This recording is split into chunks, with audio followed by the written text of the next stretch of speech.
بسم اللہ الرحمن الرحیم۔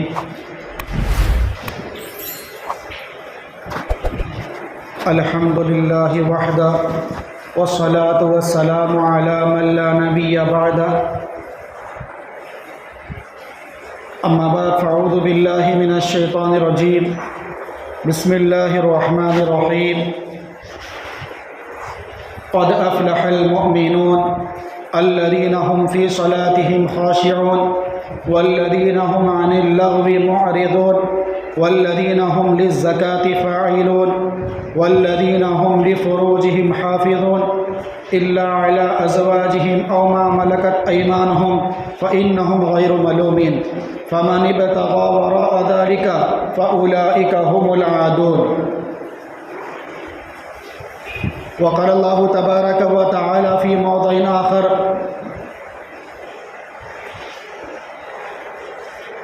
وقرن في بيوتكن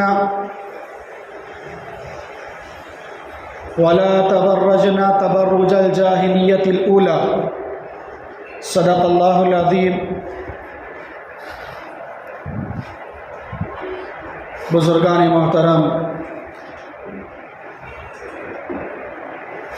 نوجوان ساتھیوں اور پیارے ایمانی بھائیوں،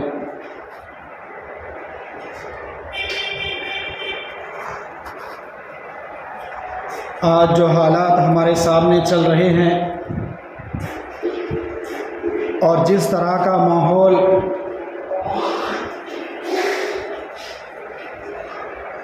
اس بھارت کے اندر بنایا جا رہا ہے، وہ ساری باتیں اور سارے حالات ہمارے سامنے کھلی کتاب کی طرح ہے۔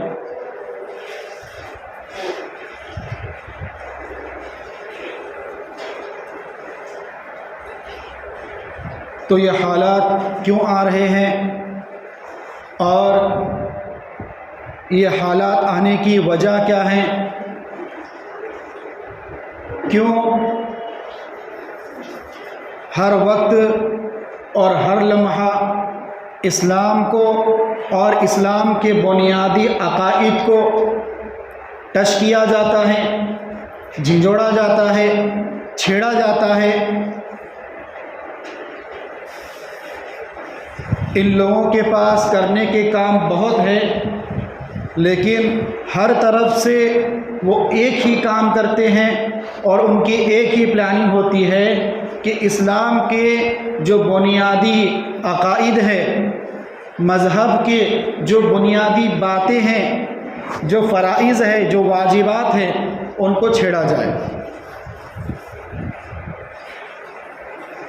اور ظاہر سی بات ہے کہ اس دنیا کے اندر جو انسان سچ بات کہے گا، جو انسان حق کے اوپر رہے گا، سارے لوگ اسی کے خلاف ہو جائیں گے۔ تو یہ اس بات کی علامت ہے کہ جس طرح سے سچ بولنے کے خلاف بہت سارے لوگ کھڑے ہو جاتے ہیں، سچ بولنے والے کا ساتھ کوئی نہیں دیتا، اسی طرح یہ اسلام جو ہے اس پوری دنیا کے اندر سچا پکا مذہب ہے۔ اسی لیے سارے کے سارے کفار اور مشرکین کس کے پیچھے پڑے؟ اسلام کے پیچھے۔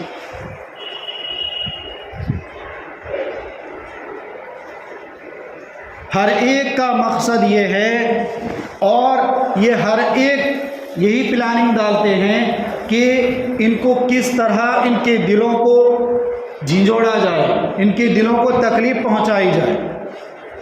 ہم شروع سے دیکھتے آ رہے ہیں اور اب تک دیکھ رہے ہیں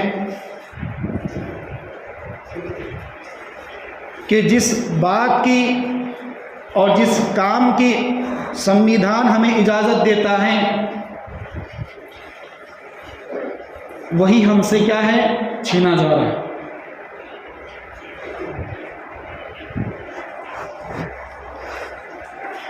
تو اس کی وجہ کیا ہے؟ اور دوسری بات یہ ہے کہ جو حال ہی کے اندر جو ابھی جو چل رہا ہے حجاب کا مسئلہ،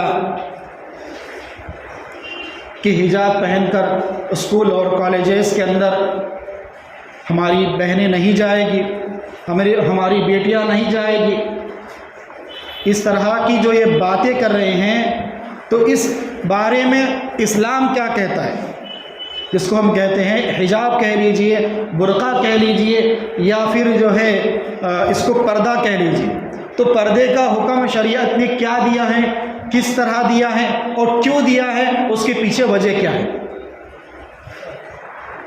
ابھی خطبے کے بعد جو میں نے آپ کے سامنے آیتیں تلاوت کی ہیں، اس میں سے سب سے آخری آیت تھی وَالَّذِينَ هُمْ لِفُرُوجِهِمْ حَافِظُونَ،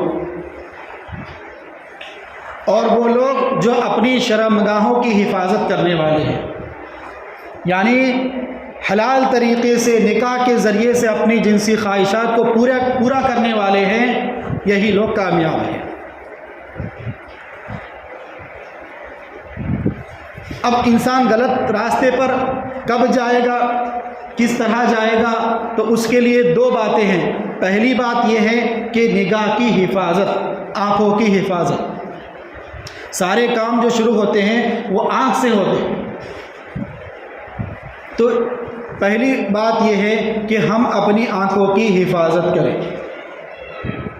سامنے والا چاہے سامنے والی خاتون یا لیڈیز پردہ کرے یا نہ کرے، لیکن اللہ تبارک و تعالیٰ نے مرد کو بھی حکم دیا ہے کہ وہ اپنی نظروں کو نیچی رکھے، اور اسی طرح عورتوں کو بھی حکم دیا، اگرچہ وہ پردے کے اندر ہیں، اگرچہ وہ حجاب ڈالے ہوئے ہیں، اگر غیر محرم مرد اس کے سامنے سے گزرتا ہے تو ایسی صورت میں عورت کو بھی یہی حکم ہے کہ وہ اپنی نظریں نیچی رکھے۔ جس طرح سے مرد کا ایک نامحرم عورت کو دیکھنا جائز نہیں ہے، اسی طرح سے عورت کا مرد کو دیکھنا بھی جائز نہیں ہے، دونوں کے لیے وہی حکم ہے۔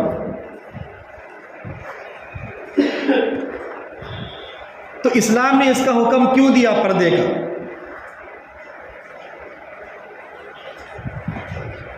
قرآن کریم کی آیت ہے وَقَرْنَ فِي بُيُوتِكُنَّ لَا تَبَرَّجْنَ تَبَرُّجَ الْجَاهِلِيَّةِ الْأُولَى، یہ خطاب کس کو دیا جا رہا ہے؟ ازواج مطہرات کو۔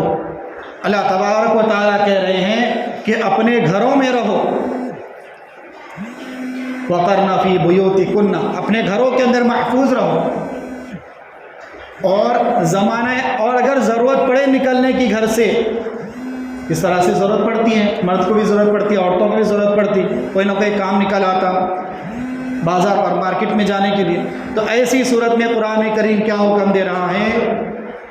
لا تبرجن تبرج الجاہلیت الاولی، کہ تم اس طرح میک اپ کر کے اور بناؤ سنگار کر کے نہ نکلو جس طرح کے زمانے جاہلیت کے اندر عورتیں نکلا کرتی تھیں۔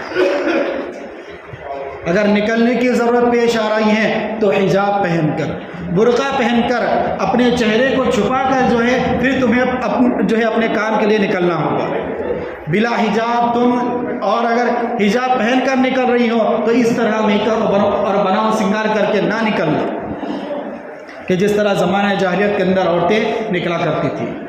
تو کچھ لوگ یہ سمجھتے ہیں کہ ان مولویوں نے، ان ملاؤں نے اور اسلام نے عورت کو قید خانے میں رکھا۔ جو نئے تعلیم یافتہ لوگ ہیں وہ یہی کہتے ہیں کہ یہ تو عورت کے اوپر ظلم ہے، بند گھر کے اندر رہنا، لیکن اسی کے اندر عورت کا کیا ہے، بہت بڑا فائدہ چھپا ہوا ہے۔ بند گھر کے اندر رہنا اور چار دیواری کے اندر رہنا یہ عورت کے لیے بہت ہی فائدہ مند ہے۔ وہ اس گھر کی ملکہ اور بادشاہ ہوتی ہے عورت، وہ اس گھر کی رانی ہوتی ہے عورت، کہ وہ اپنے پورے گھر کو سنبھالتی ہے اور اسلام کے حقوق کو ادا کرتے ہوئے، اللہ کے احکامات کو ادا کرتے ہوئے اپنا چہرہ جو ہے کسی غیر محرم پر جو ہے پڑنے نہیں دیتی۔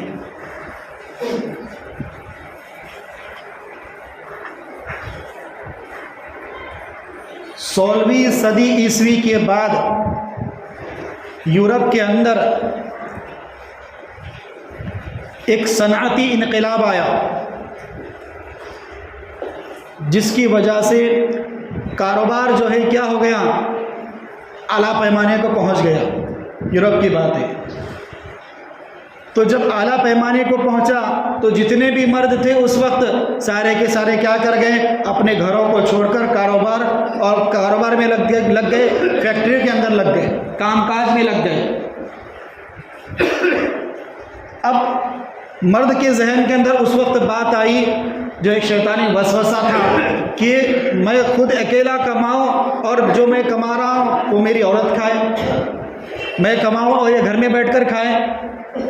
تو اس نے کیا کر دیا کہ عورت کو بھی کہہ دیا کہ جس طرح میں کما رہا ہوں تو میں کماؤں گا، میں کھاؤں گا، تو کما، تو کھا، اور تو جو ہے پڑھ لکھ کر آگے بڑھ، اور تو کیا کر، آگے جا کر کیا بنے گی، تو وزراء بنے گی، آگے جا کر تو پرائم منسٹر بنے گی، تعلیم حاصل کرو اور کیا کرو، مردوں کے ساتھ شانہ بشانہ کندھے سے کندھا ملا کر چلنے کے قابل بنو۔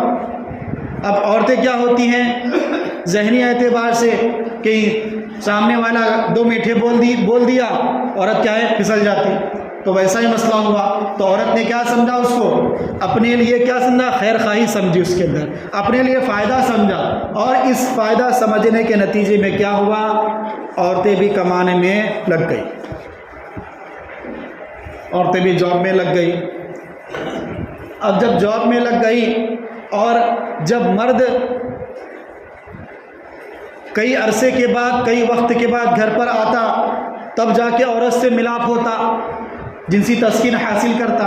اب وہاں پر یورپ نے کیا کر دیا، کھلی اجازت دے دی کہ اب تمہیں اتنی کمانے کی ضرورت نہیں، تمہاری بیویاں کما رہی ہیں، تمہاری گھر کی عورتیں کما رہی ہیں، اور اگر تمہارا دل کر رہا ہے، تمہارے اندر جذبات پیدا ہو رہے ہیں، ہم بستر ہونے کے خواہشات پیدا ہو رہے ہیں، تو اس وقت کیا کرو، جو لڑکی تمہارے سامنے ہو، جو عورت تمہارے سامنے ہو، اس سے تم جنسی تسکین حاصل کر سکتے، اور اس پر گورنمنٹ کی طرف سے کوئی پابندی بھی نہیں لگائی گئی، چھوڑ دی گئی کہ جو جس عورت کے ساتھ بدکاری کرنا چاہے کر سکتا ہے، اس کے اوپر کوئی کیس بک نہیں ہوگا، کوئی ایف آئی آر درج نہیں ہوگی، یہ کھلی اجازت دے دی۔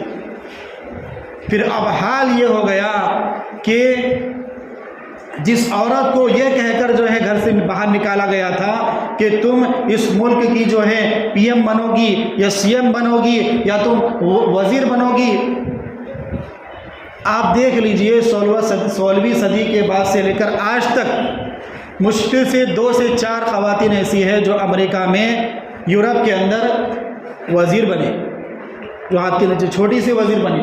اس کے بعد کوئی کسی عورت کو اتنا بڑا منصب نہیں دیا گیا، بس اس کو ایک کھلونا اور ایک استعمال کی چیز بنا کر جو ہے مارکیٹ میں لائے، اور اس طرح لائے کہ اگر آپ آج کے دور کے اندر دیکھیں گے تو ہر ایک جگہ پر عورت آپ کو نظر آئے گی، چاہے ہوائی جہاز کے اندر چلے جائیں تو وہاں پر بھی عورت نظر آئے گی، چاہے آپ ہوٹلوں کے اندر، ریسٹورنٹ کے اندر چلے جائیں وہاں بھی عورتیں نظر آئے گی آپ کو، حتیٰ کہ روڈوں کے اوپر جھاڑو دینے والی بھی عورت ہی نظر آئے گی۔ اتنا ماحول خراب ہوا، کیوں؟ کیونکہ شریعت سے ہٹ کر کام کرنے شروع کر دیا۔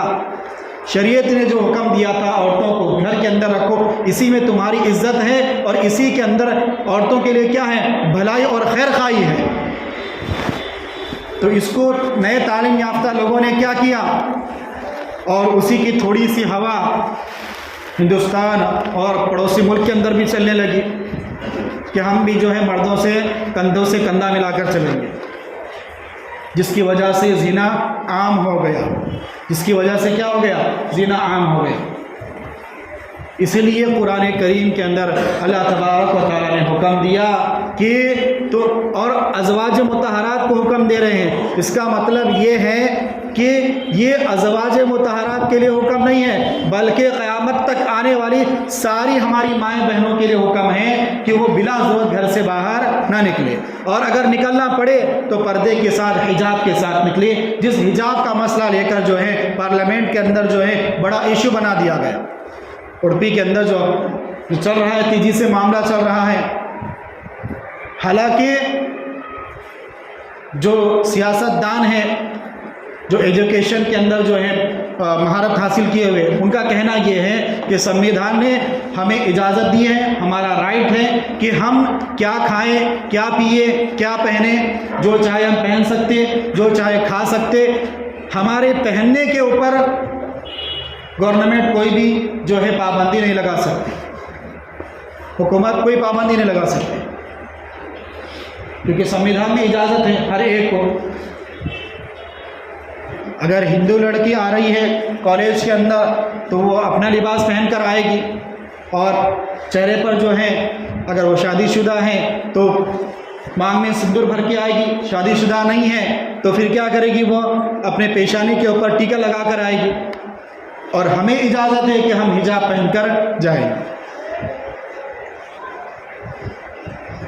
تو 6 لڑکیاں اڑپی کے اندر وہاں سے مسئلہ شروع ہوا تھا، اور آج پورے کرناٹکا کے اندر، اور اگر پورے کرناٹکا کے اندر یہ بات پھیل گئی، پورے کرناٹکا کے اندر یہ بات چل رہی ہے، لیکن یہ بات جو ہے پوری دنیا کے اندر پھیل گئی کہ اس طرح ہندوستان کے اندر، اس طرح بھارت کے اندر جو ہے ایک حجاب کا ایشو کھڑا کر دیا، جو کہ بے بنیاد ہے بات۔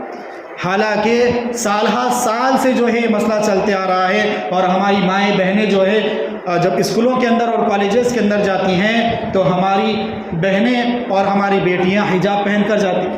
یہ کوئی آج کل کا مسئلہ تو نہیں ہے، لیکن جیسا کہ میں نے شروعات میں کہا تھا کہ بس اسلام کے بنیادی مسائل کو، اسلام کے بنیادی عقائد کو چھیڑنے کی وجہ چھیڑنا ہے، بس دوسرا کچھ کام نہیں۔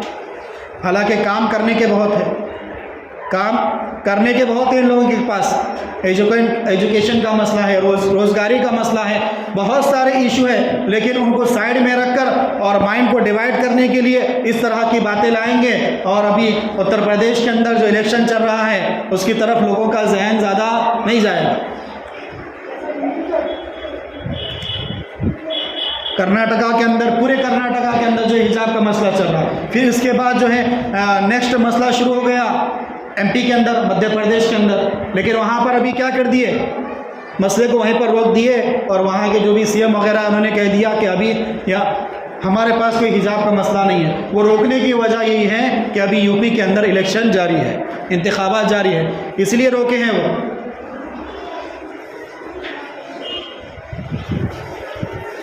کیونکہ اب ان کے پاس دوسرا کوئی مسئلہ بھی نہیں ہے، کوئی ایشو بھی نہیں ہے دوسرا کہ اس کو کھڑا کر دیا جائے۔ بابری مسجد کا مسئلہ تھا، اس کو ہر بار چھیڑتے، وہ بھی مسئلہ حل ہو گیا، اور وہ بھی ہمارے خلاف ہی ہوا۔ 3 طلاق کا مسئلے کو لے کر آئے، حالانکہ یہ کہتے ہیں ایک اور کرتے ہیں دوسرا۔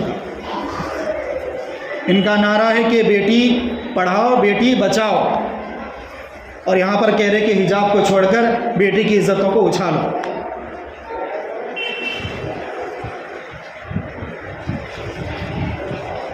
لیکن ہم اس بات کو برداشت کر سکتے ہیں کہ اگر روزی روٹی کا مسئلہ آ گیا ہم اس کو برداشت کر سکتے ہیں، ہماری جان کے اوپر کوئی مسئلہ آ گیا ہم اس کو برداشت کر سکتے ہیں، کنٹرول کر سکتے ہیں، لیکن اگر ہماری شریعت کے اوپر اگر کوئی انگلی اٹھاتا ہے تو اس کو ہم ہرگز برداشت نہیں کر سکتے، کیونکہ ہم اس ملک کے باعزت شہری ہیں، اور اس ملک کا ہمارے اوپر اتنا ہی حق ہے جتنا کہ غیر مسلموں کا حق ہے۔ اس ملک کے ایک ایک فرد کا اتنا ہی حق ہے جتنا کہ اس ملک کے پرائم منسٹر کا حق ہے، کیونکہ اس ملک کے ایک مزدور کے ووٹ کی حقیقت وہی ہے جو ایک سی ایم اور ایک پی ایم کی حقیقت ہوتی ہے ووٹ کی۔ تو یہ کیوں ہو رہا ہے؟ تو پہلے میں نے کہہ دیا کہ اسلام کے بنیادی عقائد کو چھیڑنا اور ان سے کھلواڑ کرنا اور پھر تماشے کو بیٹھ کر دیکھنا ان لوگوں کا کام بن گیا۔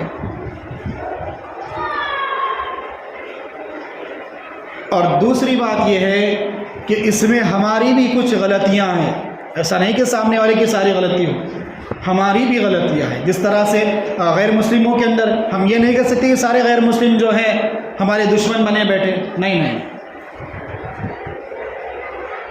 غیر مسلم بھائی بھی ہمارے بہت سارے ایسے جو ہمارے ساتھ خیر خواہی کا معاملہ کرتے، ابھی حجاب کے مسئلے میں بہت سارے ہمارے غیر مسلم بھائی ایسے ہیں کہ جنہوں نے اپنی بچیوں کو جو ہے حجاب پہنا دیا، برقع.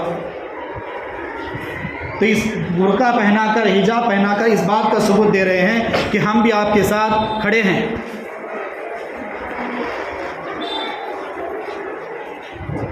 تو اسی لیے تو اس میں ہماری غلطی یہ ہے کہ ہم نے کیا کیا ہے، نمازوں کے اندر کیا کرنے لگے، کوتاہی.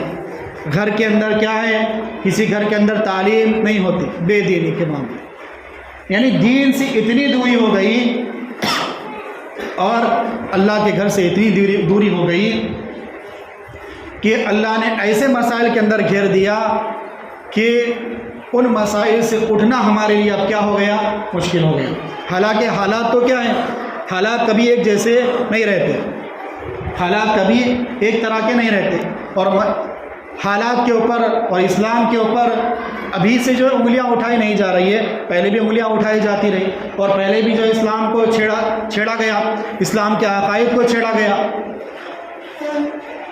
لیکن اسلام کے اندر اللہ نے یہ خوبصورتی رکھی ہے کہ اسلام کے جس مسائل کو یہ لوگ جتنا چھیڑیں گے، اسلام اتنا زیادہ کیا ہے، ابھرے گا اور پھیلے گا، اتنا زیادہ پھیلے گا. اب دیکھیے جیسا کہ حجاب کے مسئلے کو چھیڑا تو کچھ ہماری بہنیں ایسی تھی جو برقع تو پہنتی تھی لیکن جو نوز پیس ہوتا ہے چہرے پہ لگانے کے لیے جس سے چہرہ چھپ جاتا، وہ نہیں پہنا کرتی.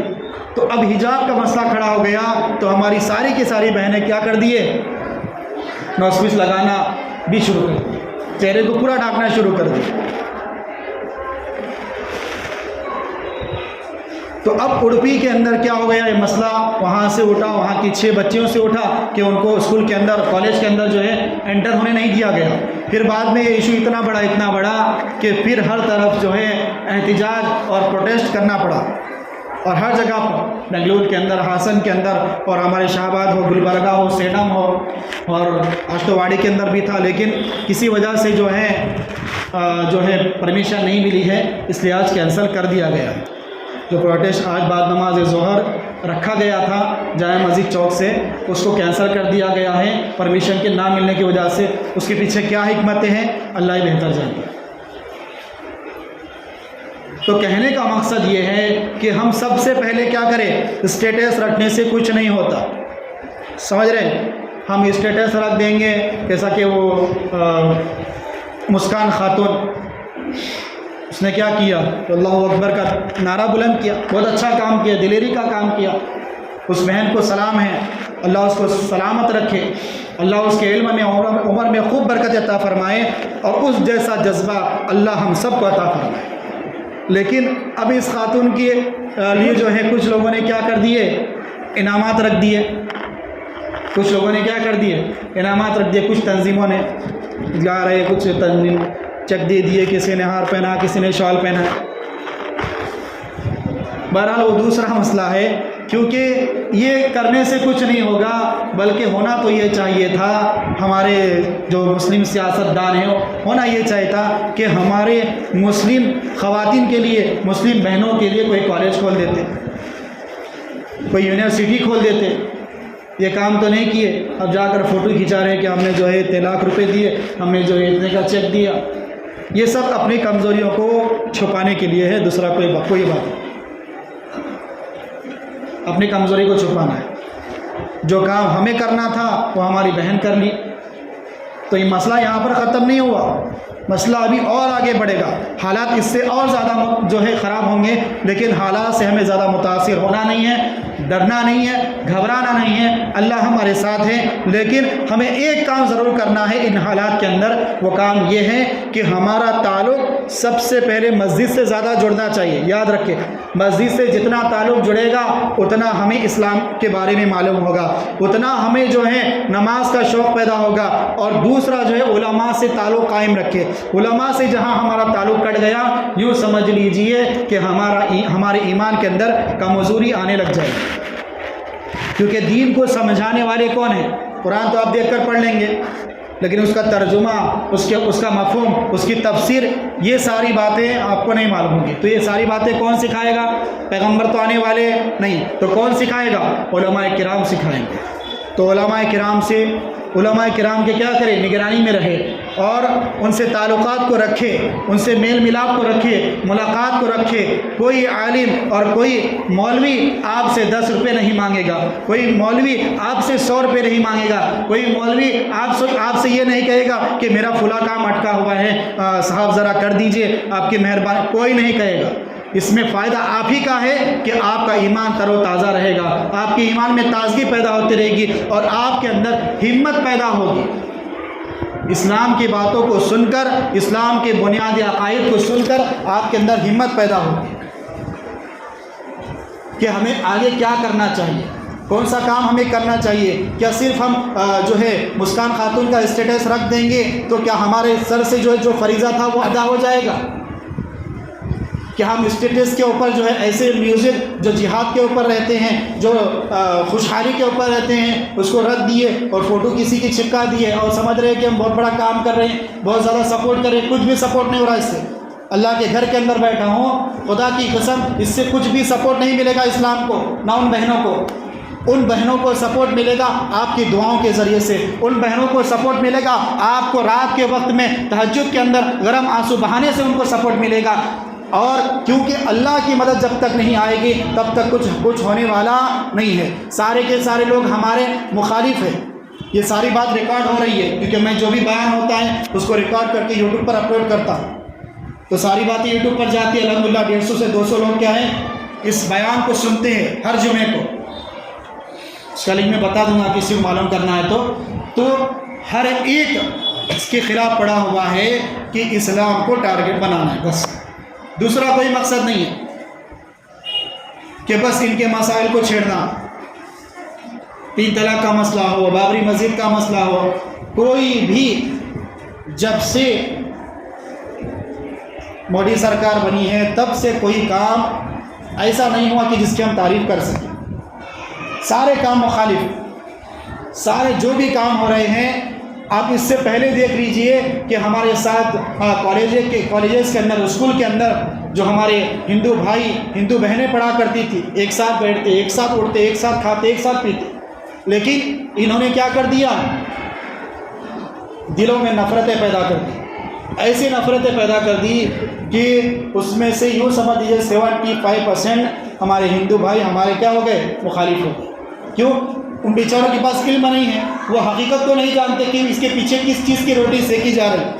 تو اس لیے کیا کر دیا انہوں نے؟ یہی سمجھا کہ مسلمان جو ہوتا ہے وہ دہشت گرد ہوتا ہے، کافروں کی دشمن ہوتا ہے۔ یہی باتیں جب ساری میڈیا کے اوپر اور ہر ایک ڈیبیٹ کے اوپر جب یہی باتیں چلتی گئی تو پھر کیا ہوا؟ ان لوگوں کے دلوں کے اندر، دماغ کے اندر یہی بات بیٹھ گئی کہ مسلمان کیا ہیں؟ ہمارے دشمن ہیں۔ حالانکہ اسلام تو بھائی چارگی کا حکم دیتا ہے۔ اسلام جو پھیلا ہے تلوار کے زور پر یا گن پوائنٹ کے زور پر نہیں پھیلا، بلکہ اسلام جو پھیلا ہے وہ اخلاق کی بنیاد پر پھیلا۔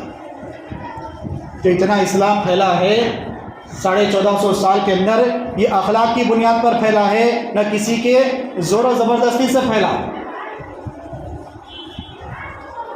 اس لیے ہم ہر جگہ کیا کریں گے؟ اخلاق کو پیش کریں گے۔ کون کیا کر رہا ہے؟ اب اس حجاب کی سپورٹ میں جو لوگ اس کا دفاع کر رہے ہیں، اس کو سلجھانے کی کوشش کر رہے ہیں، ان کے لیے دعا کریں کہ اللہ ان کو کامیابی عطا فرمائیں، اللہ ان کو ترقی عطا فرمائیں، اور حجاب کا جو مسئلہ ہائی کورٹ کے اندر چلا گیا ہے، اللہ ہمارے حق میں اس کو قبول فرمائے۔ ابھی پیر کی دن سنوائی ہے، کیونکہ آگے بڑھا دیے تاریخ، لیکن اس پیر تک ان 3-4 دنوں کے اندر ہمیں کیا کرنا ہے؟ خاص کر دعاؤں کا اہتمام کرنا ہے۔ خاص کر خوب دعائیں مانگے۔ 4 لوگ مل کر بیٹھیں گے اور 4 گھنٹے باتیں کریں گے، کچھ فائدہ نہیں ہوگا۔ وہی 4 منٹ آپ اللہ کو دے دیجئے، اللہ کے سامنے رو لیجئے ان بہنوں کے لیے ہماری، تو انشاءاللہ دیکھیے اللہ کیسی تبدیلی لائے، کیونکہ اس کی فکر ہمیں کرنی پڑے گی۔ اللہ کی طرف سے ایسا کوئی نظام اللہ نہیں بنائیں گے کہ تم آپ چپ چاپ بیٹھے رہو، 4 لوگ مل کر 40 لوگ مل کر جو ہے گپ شپ لگا رہے کہ یہاں پر ایسا ہو رہا وہاں پر ویسا ہو رہا، تو اللہ کے آسمان سے فرشتوں کو اٹھا رہے ہیں گھوڑوں کے اوپر بٹھا کر اور کہیں گے کہ ان کو مارو، ایسا ہونے والا نہیں ہے۔ یاد رکھیں ایک اللہ کی مدد آئے گی ظاہری طور پر، وہ کب آئے گی؟ جب ہمارا تعلق اللہ سے مضبوط ہوگا۔ تو ان 3-4 دنوں کے اندر کیا کرنا ہے؟